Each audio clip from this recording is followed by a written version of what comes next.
This classic Italian dish uses just a handful of store-cupboard ingredients and is ready in minutes. Let's go.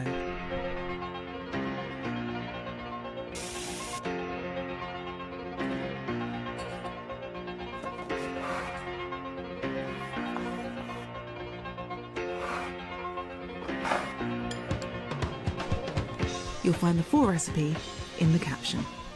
Enjoy.